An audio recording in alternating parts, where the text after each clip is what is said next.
Hi everyone, I'm Sarah and welcome back to Peace English Channel.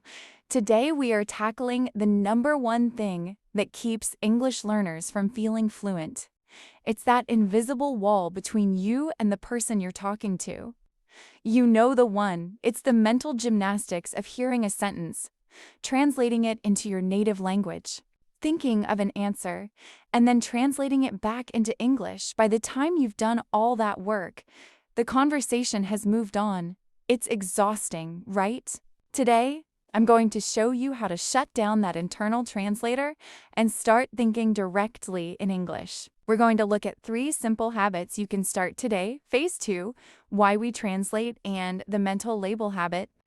First, let's talk about why we do this. Your brain loves comfort. It wants to go back to the language it knows best.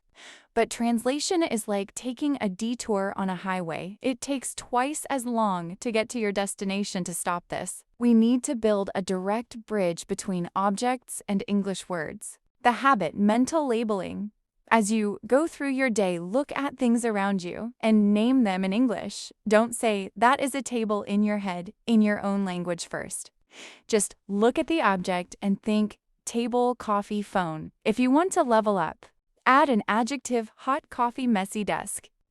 This trains your brain to skip your native language entirely. You aren't translating, you're identifying.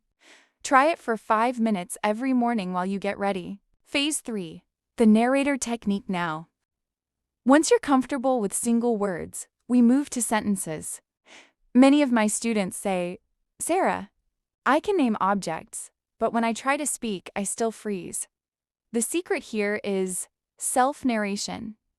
Think of yourself as the main character in a movie, and you are the narrator throughout the day. Describe what you are doing as you do am making tea, need to find my keys, it's starting to rain. Because you're doing these things in real time, your brain begins to associate the action with the English phrase, leaving no room for your native language to interfere. It's okay if the grammar isn't perfect. The goal isn't perfection. The goal is speed and direct connection. Phase 4, the mindset shift, and the 1 minute before we wrap up, I want to talk about a mistake. I see a lot trying to translate complex thoughts. If you don't know the word for meticulous, don't stop the conversation to translate it. Just say, very careful. Use the English you already have to explain the English you don't have.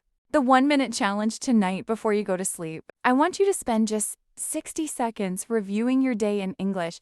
Tell yourself one thing that went well and one thing you want to do tomorrow. Do this in your head, lying in the dark, no dictionaries, no phones.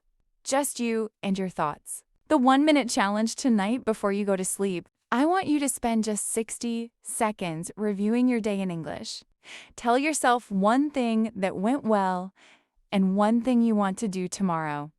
Do this in your head, lying in the dark, no dictionaries, no phones, just you and your thoughts. Remember, you've spent years thinking in your native language. You won't stop translating overnight, and that's okay. Be patient with yourself. Every time you label an object or narrate a task, you are rewiring your brain for fluency.